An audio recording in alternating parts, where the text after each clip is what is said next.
ನಮಸ್ಕಾರ ಗೆಳೆಯರಿ, state affairs Kannada YouTube ಚಾನೆಲ್ಗೆ ಸ್ವಾಗತ.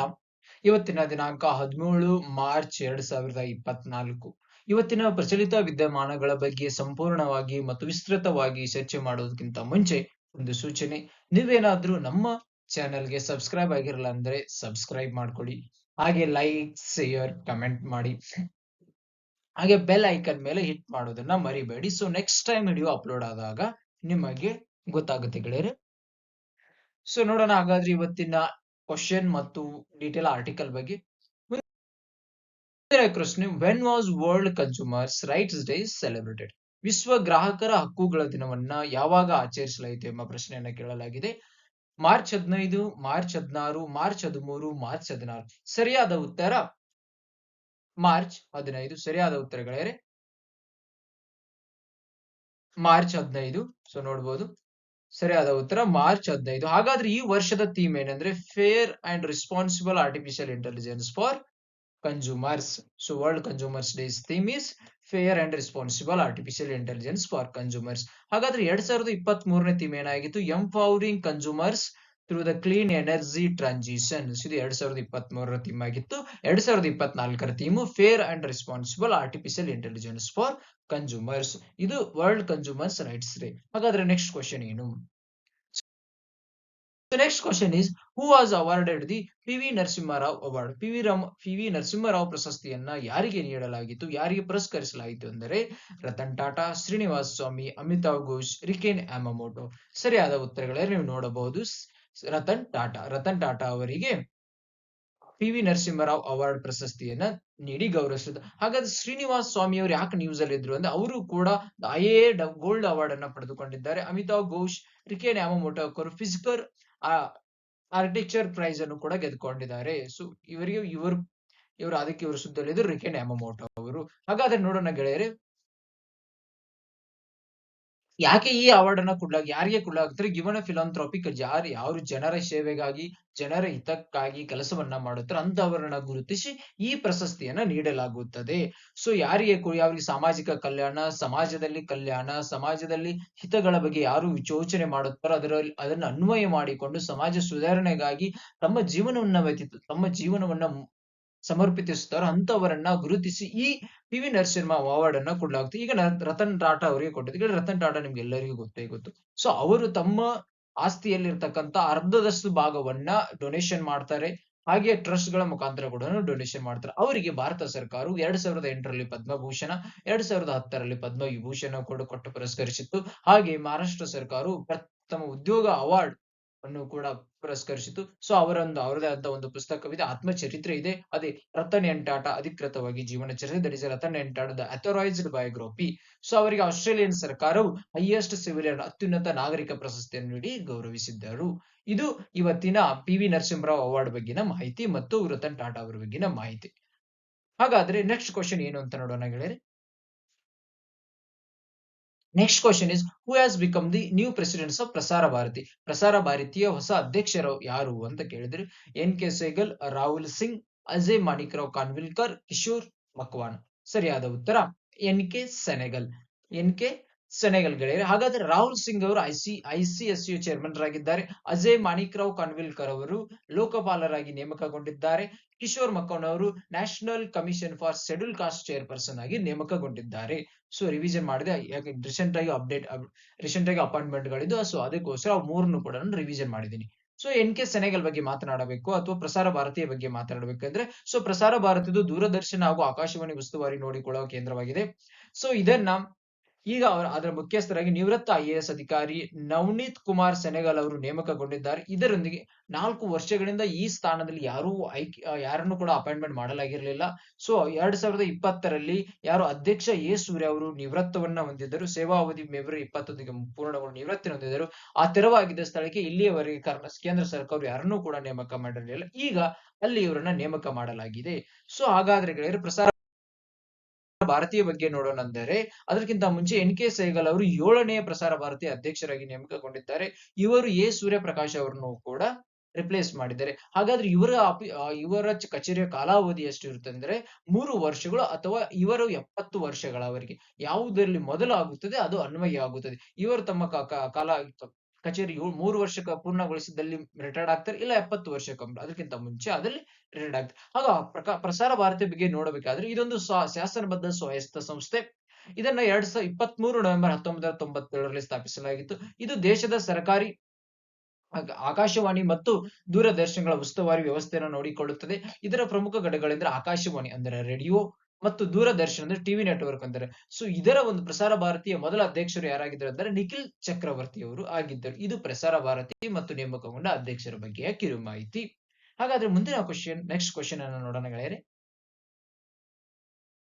So when was national immunisation day celebrated? ರಾಷ್ಟ್ರೀಯ ರೋಗ ನಿರೋಧಕ ದಿನವನ್ನು ಯಾವಾಗ ಆಚರಿಸಲಾಯಿತು ಎಂಬ ಪ್ರಶ್ನೆಯನ್ನು ಕೇಳಿದ್ದಾರೆ. 17 March, 18 March, 16 March, 20 March. So ಸರಿಯಾದ ಉತ್ತರಗಳೇ 16 ಮಾರ್ಚ್. 16 ಮಾರ್ಚ್ ಇಂದ ನ್ಯಾಷನಲ್ ಇಮ್ಯುನೈಸೇಷನ್ ಡೇ ಅನ್ನು ಕೂಡ ಸೆಲೆಬ್ರೇಟ್ ಮಾಡಿದ್ರೆ. ಈ ವರ್ಷದ ಥೀಮ್ ಏನೆಂದರೆ vaccines work for all. Vaccines work for all. ಯಾಕೆ ಇದನ್ನ 16ನೇ ತಾರೀಕಿಗೆ ಸೆಲೆಬ್ರೇಟ್ ಮಾಡ್ತಾರೆ ಅನ್ಕೊಂಡ್ರೆ, ಈ 16 ಮಾರ್ಚ್ 1995ರಂದು ಭಾರತದ ಓರಲ್ ಪೋಲಿಯೋವನ್ನು ಪ್ರಪ್ರಥಮ ಬಾರಿಗೆ ಭಾರತದಲ್ಲಿ ನೀಡಲಾಗಿತ್ತು. ಹಾಗೆ ಅವತ್ತೇ ಪಲ್ಸ್ ಪೋಲಿಯೋ ಮುಕ್ತ ಭಾರತವು ಪೋಲಿಯೋ ಮುಕ್ತ ರಾಷ್ಟ್ರವನ್ನಾಗಿ ಮಾಡಲು ಕ್ಯಾಂಪೇನ್ ಅನ್ನ ಸ್ಟಾರ್ಟ್ ಮಾಡಲಾಗಿತ್ತು. ಸೊ ಅದರೊಂದಿಗೆ 2014ರಲ್ಲಿ ಭಾರತವು ಪಲ್ಸ್ ಪೋಲಿಯೋ ಮುಕ್ತ ರಾಷ್ಟ್ರವಾಗಿ WHO ಘೋಷಣೆ ಮಾಡಿದೆ. ಸೊ WHO ಘೋಷಣೆ ಮಾಡಿದ್ದು 2014ರಲ್ಲಿ ಭಾರತವು ಪಲ್ಸ್ ಪೋಲಿಯೋ ಮುಕ್ತವಾಗಿದೆ. ಹಾಗಾದ್ರೆ ಇಂಪಾರ್ಟೆಂಟ್ ದಿನಗಳ ಬಗ್ಗೆ ನೋಡೋಣ ಗೆಳೆಯರೆ. ಈ ತಿಂಗಳಲ್ಲಿ ಇರ್ತಕ್ಕಂಥ ಇಂಪಾರ್ಟೆಂಟ್ ದಿನಗಳು ಯಾವು?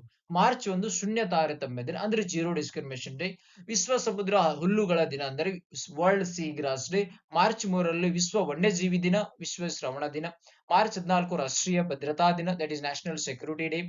5ನೇದು March 5 international day for disarmament and non proliferation awareness. So ನಿಶಸ್ತ್ರೀಕರಣ ಮತ್ತು ಪ್ರಸನ್ನ ರಹಿತ ಜಾಗೃತಿಗಾಗಿ ಅಂತಾರಾಷ್ಟ್ರೀಯ ದಿನ.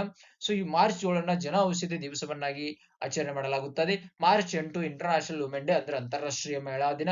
ಮಾರ್ಚ್ 13 ನೋ ಸ್ಮೋಕಿಂಗ್ ಡೇ ಅಂದ್ರೆ ಅಂತಾರಾಷ್ಟ್ರೀಯ ಮಹಿಳಾ ದಿನ. ನೋ ಸ್ಮೋಕಿಂಗ್ ಡೇ ಅಂದ್ರೆ ಧೂಮಪಾನ ನಿಷೇಧ ದಿನ. ಮಾರ್ಚ್ 14 ವರ್ಲ್ಡ್ ಕಿಡ್ನಿ ಡೇ ಅಂದ್ರೆ ವಿಶ್ವ ಮೂತ್ರಪಿಂಡ ದಿನ. ವರ್ಲ್ಡ್ ಕನ್ಸ್ಯೂಮರ್ಸ್ ರೈಟ್ ಡೇ ಮತ್ತು ಇಂಟರ್ನ್ಯಾಷನಲ್ ಇಸ್ಲಾಮೋಫೋಬಿಯಾ ಡೇ ಮಾರ್ಚ್ 15ರಂದು ಆಚರಣೆ ಮಾಡಲಾಗುತ್ತದೆ. ಅಂದ್ರೆ ವಿಶ್ವ ಗ್ರಾಹಕರ ಹಕ್ಕುಗಳ ದಿನ, ಅಂತಾರಾಷ್ಟ್ರೀಯ ಇಸ್ಲಾಮೋಫೋಬಿಯಾ ದಿನವನ್ನು ಕೂಡ ಮಾರ್ಚ್ 15ರಂದು ಆಚರಣೆ ಮಾಡಲಾಗುತ್ತದೆ. ಸೊ ಮಾರ್ಚ್ 11 ರಾಷ್ಟ್ರೀಯ ರೋಗ ನಿರೋಧಕ ದಿನವನ್ನು ಆಚರಣೆ ಮಾಡಲಾಗುತ್ತದೆ. ಹಾಗಾದರೆ ಇದು ನ್ಯಾಷನಲ್ ಇಮ್ಯುನೈಸೇಷನ್ ಡೇ ಮತ್ತು ಇಂಪಾರ್ಟೆಂಟ್ ದಿವಸಗಳು, ಮುಖ್ಯ ದಿವಸಗಳು ಮಾರ್ಚ್ ತಿಂಗಳಲ್ಲಿ ಇರ್ತಕ್ಕಂಥ ಅಪ್ ಟು 16ನೇ ತಾರೀಕು ಇರತಕ್ಕಂಥ ಇಂಪಾರ್ಟೆಂಟ್ ದಿವಸಗಳ ಬಗ್ಗೆ ನಾವು ನೋಡಿದೆವು. ಹಾಗಾದ್ರೆ ನೆಕ್ಸ್ಟ್ ಕ್ವಶನ್ ಯಾವುದು ಅಂತ ನೋಡೋಣ ಗೆಳೆಯರೆ. Former shuttler wing commander who discover the spin service passed away. What is his name? Spin ಸೇವೆಯನ್ನ ಕಂಡುಹಿಡಿದ ಮಾಜಿ ಸೆಟ್ಲರ್ ವಿಂಗ್ ಕಮಾಂಡರ್ ನಿಧನ. ಅವರ ಹೆಸರೇನು? ಕಪಿಲ್ ದೇವ್ ಪ್ರಸಾದ್, ಲಕ್ಷ್ಮೀನಾರಾಯಣ ರಾಮದಾಸ್, ಪ್ರೀತಮ್ ಪಾಲಿವಾಲ್, ಸತೀಶ್ ಭಾಟಿಯಾ. ಸರಿಯಾದ ಉತ್ತರಗಳೇ ಸತೀಶ್ ಭಾಟಿಯಾ. ಸರಿಯಾದ ಉತ್ತರ ಸತೀಶ್ ಭಾಟಿಯಾ. ಸೊ ಇವರು ಸ್ಪಿನ್ ಸೆಟ್ಲರ್ ಯಾವ ಯಾವ ಕ್ರೀಡೆಗೆ ಸಂಬಂಧಿಸಿದ್ದಾರೆ ಅಂದರೆ ಬ್ಯಾಡ್ಮಿಂಟನ್ ಗೆ ಸಂಬಂಧಿಸಿದ್ದಾರೆ. ಸೊ ಇವರು ಇಂಡಿಯನ್ ಏರ್ ಫೋರ್ಸ್ ಅಲ್ಲಿ ಕೆಲಸವನ್ನ ಮಾಡುತ್ತಿದ್ದರು. ಸೊ ಇದೆ ನೋಡಿ ಗೆಳೆಯರು, wing commander Satish Bhatia, left handed single shuttler with stunning spin serve, passes away at the age of 81. So ಹಾಗಾದ್ರೆ ಇವರು AN-12F transported commission into Indian Air Force in 1964 and last flew the aircraft in 1990. ಇವರು 3 times Thomas cup winning player ಕೂಡ ಆಗಿದ್ದರು. Thomas cup ಈ ತರನ ಪ್ರಶ್ನೆ ಬರೋ. Thomas cup ಯಾವ ಕ್ರೀಡೆಗೆ ಸಂಬಂಧಿಸಿದೆ? ಅದು ಬ್ಯಾಡ್ಮಿಂಟನ್ ಕ್ರೀಡೆಗೆ ಸಂಬಂಧಿಸಿದೆ. ಹಾಗಾದ್ರೆ ಇತ್ತೀಚೆಗೆ ನಿಧನರಾದ ಪ್ರಮುಖ ವ್ಯಕ್ತಿಗಳ ಬಗ್ಗೆ ನೋಡೋಣ. ಫಾತಿಮಾ ಬೇಬಿ, ಇವರು ಸುಪ್ರೀಂ ಕೋರ್ಟ್ ಸರ್ವೋಚ್ಚ ನ್ಯಾಯಾಲಯದ ಪ್ರಥಮ ಮಹಿಳಾ ಜಡ್ಜರಾಗಿ ಕಾರ್ಯನಿರ್ವಹಿಸುತ್ತಿದ್ದು ಇವರು ಇತ್ತೀಚೆಗಷ್ಟೇ ನಿಧನ ಹೊಂದಿದ್ದಾರೆ. ಸೊ ಪಂಕಜ್ ಉದಾಸ್ ಅವರು ಗಜಲ್ ಸಿಂಗರ್ ಆಗಿದ್ದರು. ಕೆ ಹೊಯ್ಸಳ 34ನೇ ವಯಸ್ಸಲ್ಲಿ ಕರ್ನಾಟಕದ ಫಾರ್ಮರ್ ಕ್ರಿಕೆಟರ್ ಆದಂತಹ ಕೆ ಹೊಯ್ಸಳರು 34ನೇ ವಯಸ್ಸಿನಲ್ಲಿ ಸುನಿಗಿದ್ದಾರೆ. ಮನೋಹರ್ ಜೋಶಿ, ಇವರು ಮಹಾರಾಷ್ಟ್ರ ರಾಜ್ಯದ ಮಾಜಿ ಮುಖ್ಯಮಂತ್ರಿಗಳಾಗಿದ್ದರು. ಇವರು ಕೂಡ ನಿಧನ ಹೊಂದಿದ್ದಾರೆ. ಆಚಾರ್ಯ ವಿದ್ಯಾಸಾಗರ್ ಮಹಾರಾಜ್, ಇವರು ಶ್ರೇಷ್ಠ ಪಾಪ್ಯುಲರ್ ಜೈನ ಮುನಿಗಳಾಗಿದ್ದರು. ಸೊ ದತ್ತಾಜಿರಾವ್ ಗಾಯಕ್ವಾಡ್ ಸೈನ್, ಇವರು ಓಲ್ಡೆಸ್ಟ್ ಟೆಸ್ಟ್ ಕ್ರಿಕೆಟರ್, ಇತ್ತೀಚೆಗಷ್ಟೇ ನಿಧನವನ್ನ ಹೊಂದಿದ್ದಾರೆ. ಸೊ ಇದು ಮಹತ್ವದ ವ್ಯಕ್ತಿಗಳ ನಿಧನಗಳು ಮತ್ತು ಇವ್ರ ಬಗ್ಗೆ ಕೂಡ ನೋಡಿದೀವಿ. ಸೆಟ್ಲರ್ ಬಗ್ಗೆ, ಸತೀಶ್ ಭಾಟಿಯಾ ಬಗ್ಗೆ ಕೂಡ ನೋಡಿದೆ. ಹಾಗಾದ್ರೆ next question is, who has become the PM ಆಫ್ Palestine? Tshering Tobgay, Mohammad Mustafa, Tamas Sulyok, Ahmed Awad bin. So ಸರಿಯಾದ ಉತ್ತರ ಗೆಳೆಯರೆ ಮೊಹಮ್ಮದ್ ಮುಸ್ತಫಾ ಇವರೇ ಮೊಹಮ್ಮದ್ ಮುಸ್ತಫಾ ಇವರೀಗ ಪ್ಯಾಲೆಸ್ಟೈನ್ ಪ್ರಮುಖ ಪ್ರೈಮ್ ಮಿನಿಸ್ಟರ್ ಆಗಿ ಅಪಾಯಿಂಟ್ಮೆಂಟ್ ಗೊಂಡಿದ್ದಾರೆ. ಸೊ ಹಾಗಾದ್ರೆ ಸೇರಿಂಗ್ ತೊಗ್ಬೆ ಇವರು ಭೂತಾನದ ಪ್ರೈಮ್ ಮಿನಿಸ್ಟರ್ ಆಗಿದ್ದರು. ಹಾಗಾದ್ರೆ ಮುಂದೆ ಇತ್ತೀಚೆಗಾಗಿ ಅಪಾಯಿಂಟ್ಮೆಂಟ್ ಗೊಂಡಿರ್ತಕ್ಕಂಥ ಅಥವಾ ಇತ್ತೀಚೆಗಾಗಿ ಎಲೆಕ್ಟೆಡ್ ಆದಂತಹ ವರ್ಲ್ಡ್ ಲೀಡರ್ಸ್ ಗಳ ಬಗ್ಗೆ ಮಾತಾಡೋಣ. ಪ್ರೆಸಿಡೆಂಟ್ ಯಾರು ಪ್ರೆಸಿಡೆಂಟ್ ಆಗಿ ಆಯ್ಕೆಗೊಂಡಿದ್ದಾರೆ ಅಥವಾ ಇಲ್ಲಿ ಅಪಾಯಿಂಟ್ಮೆಂಟ್ ಆಗಿದ್ದಾರೆ, ನೇಮಕಗೊಂಡಿದ್ದಾರೆ. ಥಾಮಸ್ ಸುಲ್ಯಕ್ ಇವರು ಹಂಗೇರಿಯನ್ ಪ್ರೆಸಿಡೆಂಟ್ಸ್. ಆಸಿಫ್ ಅಲಿ ಭುಟ್ಟೋ ಇವರು ಪಾಕಿಸ್ತಾನದ ಪ್ರೆಸಿಡೆಂಟ್ಸ್ ಆಗಿ ಓತನ್ನು ತೆಗೆದುಕೊಂಡಿದ್ದಾರೆ. So Prabowo Subianto Indonesia, Nayib Bukele El Salvador, Alexander Stubb Finland, Azali Assoumani Comoros, Bernardo Arevalo Guatemala, Lai Chingte ಇವರು ತೈವಾನ್. ಇಷ್ಟು ಜನ ಪ್ರೆಸಿಡೆಂಟ್ಸ್ ಆಗಿ ಈಗ ಎಲೆಕ್ಟೆಡ್ ಆಗಿದ್ದಾರೆ ಅಥವಾ ನೇಮಕಗೊಂಡಿದ್ದಾರೆ. ಪ್ರೈಮ್ ಮಿನಿಸ್ಟರ್ ಶೆಹಬಾಜ್ ಶರೀಫ್, ಪಾಕಿಸ್ತಾನದ prime minister Shehbaz Sharif elected ಆಗಿದ್ದಾರೆ. So Gabriel Attal France, Succes Masra Chad, Ahmed Awad bin Mubarak ಇವರು ಯೆಮೆನ್. ಗ್ಯಾಬ್ರಿಲ್ ಅಟಲ್ ಬಗ್ಗೆ ಮಾತನಾಡಬೇಕೆಂದ್ರೆ ಇವರು ಫ್ರಾನ್ಸ್ದ ಪ್ರಥಮ ಟ್ರಾನ್ಸ್ಜೆಂಡರ್ ಆಗಿ ಪ್ರೈಮ್ ಮಿನಿಸ್ಟರ್ ಪೋಸ್ಟ್ ಗೆ ನೇಮಕಗೊಂಡಿದ್ದಾರೆ. ನೆನಪಿನಲ್ಲಿಟ್ಟರೆ ಯಾವ ರಾಷ್ಟ್ರದ ಪ್ರಥಮ ಟ್ರಾನ್ಸ್ಜೆಂಡರ್ ಆಗಿ ನೇಮಕಗೊಂಡಿದ್ದಾರೆ ಎಂಬುದು ಕೇಳಬಹುದು. 4 ಆಪ್ಷನ್ ಕೊಟ್ಟು ಅದರಲ್ಲಿ ಕೇಳಬಹುದು. ಇವರು ಫ್ರಾನ್ಸ್ದವರು ಗ್ಯಾಬ್ರಿಲ್ ಅಟಲ್. ಇದು ಅಪಾಯಿಂಟ್ಮೆಂಟ್ ಅಕ್ರಾಸ್ ದಿ ವರ್ಲ್ಡ್ ಮತ್ತು ಪ್ಯಾಲೆಸ್ಟೈನ್ ಪ್ರೈಮ್ ಮಿನಿಸ್ಟರ್ ಬಗ್ಗೆ. ಹಾಗಾದ್ರೆ ನೆಕ್ಸ್ಟ್ ಪ್ರಶ್ನೆ ಈಸ್, ಮುಂದಿನ ಪ್ರಶ್ನೆ, where is India ranked according to the DHL global connectedness report 2024? 53, 64, 62, 63. So ಸರಿಯಾದ ಉತ್ತರಗಳೇ 62. ಸರಿಯಾದ ಉತ್ತರಗಳೇ 62. ಸೊ ನೋಡಬಹುದು. ಸೊ ಇದನ್ನ ಯಾರು ಇದು ನೋಡಿ, ಟಾಪ್ ವರ್ಲ್ಡ್ 10 ಲಾರ್ಜೆಸ್ಟ್ ಎಕಾನಮಿ ಭಾರತವು 5ನೇ ಸ್ಥಾನದಲ್ಲಿದೆ.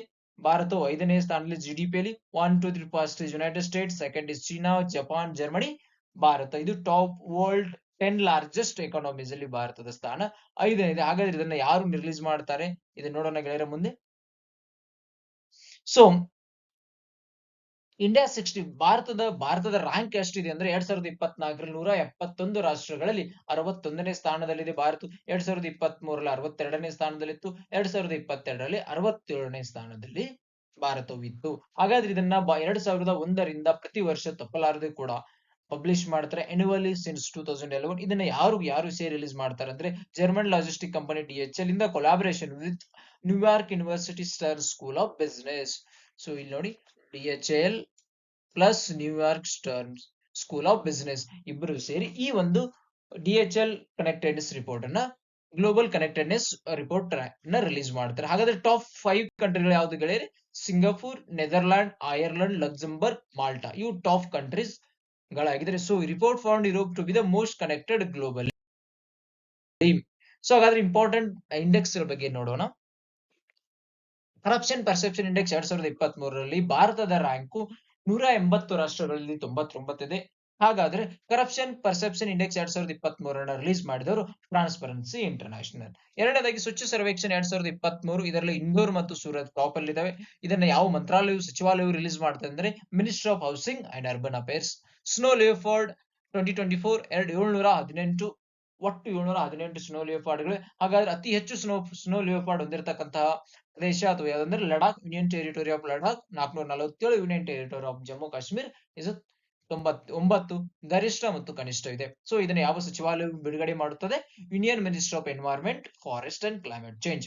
So Tom traffic index ranking 2024ರಲ್ಲಿ ಭಾರತದಲ್ಲಿ ಇರ್ತಕ್ಕಂಥ ಬೆಂಗಳೂರು, ಕರ್ನಾಟಕದ ರಾಜಧಾನಿ ಬೆಂಗಳೂರು 6ನೇ ಸ್ಥಾನದಲ್ಲಿದ್ದರೆ ಪುಣೆ ಮತ್ತು ಡೆಲ್ಲಿಯು 2 ಮತ್ತು 3ನೇ ಸ್ಥಾನದಲ್ಲಿದೆ. ಹಾಗಾದ್ರೆ ಅತಿ ಹೆಚ್ಚು ಕಂಜೆಸ್ಟೆಡ್ ಏರಿಯಾವನ್ನ ಹೊಂದಿರತಕ್ಕಂತ ರಾಷ್ಟ್ರ ಯಾವ್ದಂದ್ರೆ ಲಂಡನ್ ಅತಿ ಹೆಚ್ಚು ಕಂಜೆಸ್ಟೆಡ್ ಏರಿಯಾವನ್ನ ಹೊಂದಿದೆ. ಹಾಗಾದ್ರೆ ಯಾವ್ದು ಟಾಮ್ ಎಂಬ ಕಂಪನಿ ಇದನ್ನ ರಿಲೀಸ್ ಮಾಡುತ್ತದೆ. ಡೆಮೋಕ್ರಸಿ ಇಂಡೆಕ್ಸ್ 2021ರಲ್ಲಿ ಭಾರತದ ರ್ಯಾಂಕು 41 ಇದ್ದರೆ ಪ್ರಥಮದಲ್ಲಿರ್ತಕ್ಕಂಥ ನಾರ್ವೆ. ಇದನ್ನ release by the economist intelligence unit.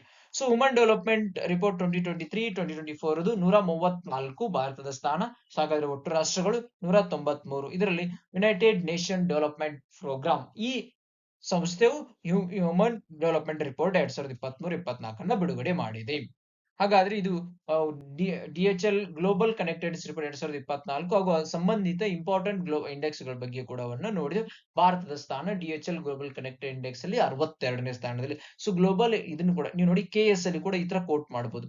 So DHL global connected report ನ ಪ್ರಕಾರ ಭಾರತವು ವರ್ಲ್ಡ್ ಲಾರ್ಜೆಸ್ಟ್ ಎಕಾನಮಿ 5ನೇ ಸ್ಥಾನದಲ್ಲಿದೆ ಕೂಡ ಇದು ಮಾಡಿ ಲಾಜಿಸ್ಟಿಕ್ ರಿಪೋರ್ಟ್ ಬಗ್ಗೆ ಇದು ಮಾಡಬಹುದು. ನೀವು ಇಂದ KS ಅಲ್ಲಿ ಕೂಡ ಮೆನ್ಷನ್ ಮಾಡಬಹುದು.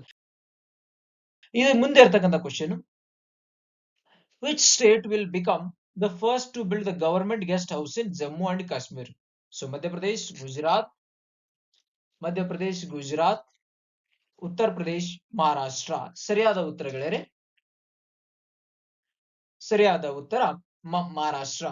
ನೋಡಿ Maharashtra to buy land in Kashmir for rupees 8,16,00,000 to build a bhavan. First state to do so. The bhavan will come up a plot of land in 2.5 ಎಕರೆಯಲ್ಲಿ. ಇದು ಕ್ಲೋಸ್ ಟು ಶ್ರೀನಗರ್ ಏರ್ಪೋರ್ಟ್ ಅಂತ ಇಂಚಗಮ್ ಅಲ್ಲಿ the Jammu Kashmir government has approved the transfer of land to the state government subject to the payment of Rs 8.60 crore. So Maharashtra government decided to purchase 2.5 acres of the land in Union Territory of Jammu Kashmir, building Budgam district of Kashmir. Aim provide the accommodation and facilities for the tourists and officials of the Maharashtra. ಯಾರು ಮಹಾರಾಷ್ಟ್ರದಿಂದ ಪ್ರವಾಸಿಗರು ಹೋದಲ್ಲಿ ಅವರಿಗೆ ಇಲ್ಲಿ ಇರಲು ಜಾಗ ಅನುವು ಮಾಡಿಕೊಡುವುದು ಇದರ ಮುಖ್ಯ ಉದ್ದೇಶವಾಗಿದೆ. ಮಹಾರಾಷ್ಟ್ರದ ಪ್ರವಾಸಿಗರಾಗಲಿ ಅಥವಾ ಮಹಾರಾಷ್ಟ್ರದ ಅಧಿಕಾರಿಗಳಲ್ಲಿ ಯಾರೇ ಜಮ್ಮು ಕಾಶ್ಮೀರಕ್ಕೆ ಹೋದಲ್ಲಿ ಅಲ್ಲಿ ಈ ಸ್ಥಳದಲ್ಲಿ ಇರಲು ಮಾಡ್ತಾರೆ. ಸೊ ಜಮ್ಮು ಕಾಶ್ಮೀರ ಅಲ್ಲದೆ ಭವನವನ್ನ ಕಟ್ಟಲು ನಿರ್ಮಿಸಲಾಗಿದೆ. ಮಹಾರಾಷ್ಟ್ರ ಸರ್ಕಾರವು ಅಯೋಧ್ಯದಲ್ಲಿ ಕೂಡ ಭವನವನ್ನ ಕಟ್ಟಲು ನಿರ್ಣಯ ತೆಗೆದುಕೊಂಡಿದೆ. ಹಾಗಾದ್ರೆ ಮಹಾರಾಷ್ಟ್ರದಲ್ಲಿ ನಡೆದಿರ್ತಕ್ಕಂಥ ಇಂಪಾರ್ಟೆಂಟ್ ಗೇಮ್, ಮಹಾರಾಷ್ಟ್ರ ಅಂದ್ರೆ ಮಹಾರಾಷ್ಟ್ರದ ನ್ಯೂಸ್ ಅಲ್ಲಿ ಇರ್ತಕ್ಕಂಥದ್ದು ಖೇಲೋ ಇಂಡಿಯಾ ಯೂತ್ ಗೇಮ್ಸ್. ತಮಿಳುನಾಡಲ್ಲಿ ನಡೆದಿರ್ತಕ್ಕಂತಹ ಖೇಲೋ ಇಂಡಿಯಾ ಯೂತ್ ಗೇಮ್ಸ್ ಅಲ್ಲಿ ಮಹಾರಾಷ್ಟ್ರ ಟಾಪ್ ಸ್ಥಾನದಲ್ಲಿತ್ತು. ಗ್ಲೋಬಲ್ ಮ್ಯಾರಿಟೈಮ್ ಇಂಡಿಯನ್ ಸಮಿಟ್ 2023 ಮುಂಬೈಲಿ ನಡೆಯಿತು. ಮಹಾರಾಷ್ಟ್ರದಲ್ಲಿ ಇರ್ತಕ್ಕಂಥ ಸ್ಕೀಮ್, ಮಹಾರಾಷ್ಟ್ರ ರಾಜ್ಯದಲ್ಲಿ ಸುದ್ದಿಯಲ್ಲಿ ಇರ್ತಕ್ಕಂಥ ಯೋಜನೆ ಬಗ್ಗೆ ಮಾತಾಡಬೇಕು. ನಮೋ ಶೇತಕರಿ ಮಹಾ ಸಮ್ಮಾನ ನಿಧಿ, ಲೇಕ್ ಲಾಡ್ಕಿ ಸ್ಕೀಮ್ ಇವೆರಡು ನ್ಯೂಸ್ ಅಲ್ಲಿ ಇದ್ದವು. ಸೊ ಇದು ಮಹಾರಾಷ್ಟ್ರ ಸರ್ಕಾರದ ಬಗ್ಗೆ ಮತ್ತು ಮಹಾರಾಷ್ಟ್ರ ಸರ್ಕಾರ ಜಮ್ಮು ಕಾಶ್ಮೀರ ಲ್ಯಾಂಡ್ ತಗೊಳ್ಳೋ ಬಗ್ಗೆ ನ್ಯೂಸ್ ಮತ್ತು ಮಹಾರಾಷ್ಟ್ರದ ರಿಲೇಟೆಡ್ ನ್ಯೂಸ್. ಸೊ ಹಾಗಾದ್ರೆ ಮುಂದೆ ನೋಡೋಣ ಗೆಳೆಯರೆ, who was awarded the Chameli Devi Jain award? So Girishma Kutar, Ritika Chopra, Radhika Ramaseshan, both A and B. ಸರಿಯಾದ ಉತ್ತರ both A and B. In 2024 Chameli Devi Jawan Award Outstanding Women Media Person of the Year was jointly awarded to independent journalist Girishma Kutar and Indian Express journalist Ritika Chopra. ಇವರಿಗೆ ಈ ಒಂದು ನೋಡಲಾಗಿದೆ. ಹಾಗಾದ್ರೆ ಮುಂದಿನ ಪ್ರಶ್ನೆಗಳೇ, which scheme will be announced by the central government to promote the e-vehicles? E-mobility scheme, India mobility scheme, e-subsidy scheme, EV mobility scheme. ಸರಿಯಾದ ಉತ್ತರಗಳೇ E mobility scheme, electrical mobility promotion scheme 2021. ಈ scheme ಅಡಿಯಲ್ಲಿ ಭಾರತ ಸರ್ಕಾರವು 500 ಕೋಟಿ ರೂಪಾಯಿಯನ್ನ ಈ scheme allocate ಮಾಡಿದೆ. ಈ ಸ್ಕೀಮ್ ಅನ್ನ ಏಪ್ರಿಲ್ 1ರಿಂದ 31 ಜುಲೈ 2024 ಒಟ್ಟು 4 ತಿಂಗಳವರೆಗೆ ಅನುಷ್ಠಾನವನ್ನು ಮಾಡಲಾಗುತ್ತದೆ. ಸೊ ಇನಿಷಿಯೇಟಿವ್ ಈ ಒಂದು ಎಲೆಕ್ಟ್ರಿಕಲ್ ಮೊಬಿಲಿಟಿ ಪ್ರಮೋಷನ್ ಮುಖ್ಯ ಉದ್ದೇಶವೇನೆಂದರೆ accelerate the transition towards sustainable transportation by encouraging the adoption of electrical vehicles. The scheme targets the development of electrical manufacturing sector, particularly for electrical 2 and 3 wheelers. So 3,33,387 sectors, scooters 3,33,387 ಸ್ಕೂಟರ್ಗಳು 10,000 ರೂಪಾಯಿಯನ್ನ ಪಡೆದುಕೊಳ್ಳುತ್ತವೆ, receive ಮಾಡಿಕೊಳ್ಳುತ್ತವೆ. So ಹಾಗಾದ್ರೆ 41,360 3 wheelers get Rs 25,000 support each. Large 3 vehicle wheelers receives the rupees 50,000 each. So ಇದನ್ನ ಯಾವ ಮಂತ್ರಾಲಯ implement ಮಾಡ್ತಿದ್ರೆ ministry of heavy industries commitment to e mobility and green energy. So ಹಾಗಾದ್ರೆ ಈ ಒಂದು e mobility promotion scheme ಯಾವ scheme ಅನ್ನ replace ಮಾಡ್ತಿದೆ ಅಂದ್ರೆ ಫೇಮ್ ಅನ್ನೋ ಸ್ಕೀಮ್ ಅನ್ನ ರಿಪ್ಲೇಸ್ ಮಾಡ್ತಾ ಇದೆ. FAME the long form faster adoption and manufacturing of hybrid and electrical vehicles was launched by the Ministry of Heavy Industry and Public Enterprises to give a boost to development of electrical vehicle. So ಈ ಒಂದು fame scheme ಅನ್ನ 2 ಹಂತದಲ್ಲಿ implement ಮಾಡಲಾಗಿತ್ತು. ಮೊದಲನೇ ಹಂತ 2015ರಿಂದ 2019, ಅದಾದ ನಂತರ 2019ರಿಂದ 2021. ಆದರೆ ಈ ಸ್ಕೀಮ್ ಅನ್ನ 31 ಮಾರ್ಚ್ 2024 ವರೆಗೆ ವಿಸ್ತರಿಸಲಾಗಿದೆ. ಸೊ ಇದರ ಮುಖ್ಯ ಉದ್ದೇಶವೇನೆಂದರೆ ಇಸ್ ಅ ಪಾರ್ಟ್ ಈ ಒಂದು scheme national electrical mobility mission ನ ಒಂದು ಭಾಗವಾಗಿದೆ. Subsidy can be claimed by 2 wheelers, 3 wheelers, electrical and hybrid cars and electrical buses under this scheme. Implementing ways establishing charging ಈ ಒಂದು ಸ್ಕೀಮ್ ಏನ್ ಮಾಡ್ತಾ ಇದೆ ಅಂದ್ರೆ establishing charging stations, incentivize buyers, publicizing the benefits of electrical vehicles. So benefits ಏನಿದೆ, demand for petrol and diesel is excepted to reduce. ಇದರಿಂದ ಈ ಯೋಜನೆಯಿಂದ ಯಾವ ತರ ಲಾಭಗಳಾಗ್ತಿದಾವೆ ಅಂದ್ರೆ, ಸೊ ಒಂದು ಇದರಿಂದ ಡಿಮಾಂಡ್, ಈಗ ಪೆಟ್ರೋಲ್ ಮತ್ತು ಡೀಸೆಲ್ ಡಿಮಾಂಡ್ ಕಡಿಮೆ ಆಗ್ತದೆ. So creation of new jobs in automobile sector ಅಲ್ಲಿ ಹೊಸ ಉದ್ಯೋಗಗಳು ಹುಟ್ಟಿಕೊಳ್ಳುತ್ತವೆ. Reduction in the pollution induced health problems. So pollution ಅಂದ್ರೆ ಪ್ರದೂಷಣವು ಕಡಿಮೆ ಆಗುತ್ತದೆ. ಸೊ ಇದು ಫೇಮ್ ಬಗ್ಗೆ.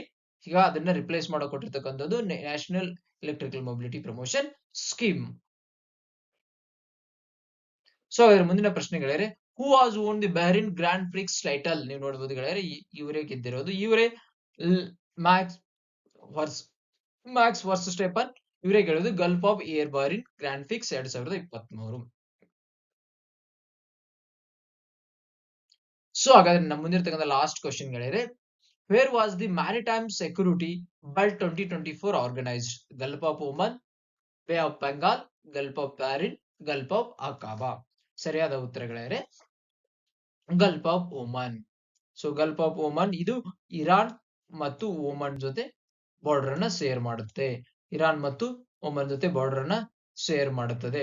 ಸೊ ಹಾಗಾದ್ರೆ ಪರ್ಷಿಯನ್ ಗಲ್ಫ್ ನೋಡಿದ್ರೆ, Persian Gulf United Arab Emirates, Qatar, Bahrain, Kuwait, then Iraq, ಇಲ್ಲಿ ನೋಡಿ ಇರಾಕ್, ದೆನ್ ಇರಾನ್, ಇಷ್ಟು ರಾಷ್ಟ್ರಗಳ ಜೊತೆ ಬಾರ್ಡರ್ ಅನ್ನ ಪರ್ಷಿಯನ್ ಗಲ್ಫ್ ಶೇರ್ ಮಾಡ್ಕೊಳ್ಳುತ್ತದೆ, ಪರ್ಷಿಯನ್ ಗಲ್ಫ್ ಹಂಚಿಕೊಳ್ಳುತ್ತದೆ. ಸೊ ಇದು ಒಂದು where was maritime security belt Gulf of Oman, Gulf of Oman ಅಲ್ಲಿ ನಡೆದಿತ್ತು. ಸೊ ಗೆಳೆಯರೆ, ಇವತ್ತು ಇಷ್ಟು ಇಂಪಾರ್ಟೆಂಟ್ ಪ್ರಚಲಿತ ವಿದ್ಯಮಾನಗಳ ಬಗ್ಗೆ ನಾವು ಡಿಟೇಲ್ ಆಗಿ ಡಿಸ್ಕಷನ್ ಮಾಡಿದೀವಿ. ಮತ್ತೆ ನೀವೇನಾದ್ರೂ ನಮ್ಮ ಯೂಟ್ಯೂಬ್ ಚಾನೆಲ್ಗೆ ಸಬ್ಸ್ಕ್ರೈಬ್ ಮಾಡಿರಲ್ಲ ಅಂದ್ರೆ ಪ್ಲೀಸ್ ಸಬ್ಸ್ಕ್ರೈಬ್ ಮಾಡಿ, ಶೇರ್, ಕಮೆಂಟ್, ಲೈಕ್ ಮಾಡಿ, ಹಾಗೆ ಬೆಲ್ ಐಕಾನ್ ಹಿಟ್ ಮಾಡೋದನ್ನ ಮರಿಬೇಡಿ. whenever we uploaded the notes videos, you get notified. So ನಮಗೆ ನೋಟಿಫಿಕೇಶನ್ ಬರುತ್ತದೆ. ಸೊ ಅದಕ್ಕೆ ನೀವೇನಾದ್ರೂ ನಮ್ಮ ಹಿಂದಿನ ವಿಡಿಯೋಗಳನ್ನ ನೋಡಿರಲ್ಲ ಅಂದ್ರೆ ಪ್ಲೀಸ್ ದಯವಿಟ್ಟು ಹಿಂದಿನ ವಿಡಿಯೋಗಳನ್ನ ನೋಡಿ. ಸೊ ಇಷ್ಟು ಹೇಳ್ತಾ ಇವತ್ತಿನ ಈ ಒಂದು ಪ್ರಚಲಿತ ವಿದ್ಯಮಾನಗಳ ಡಿಸ್ಕಷನ್ ಇಲ್ಲಿಗೆ ಕೊನೆಗೊಳಿಸ್ತಾ ಇದ್ದೀವಿ. ಜೈ ಹಿಂದ್, ಜೈ ಕರ್ನಾಟಕ ಮಾತೆ.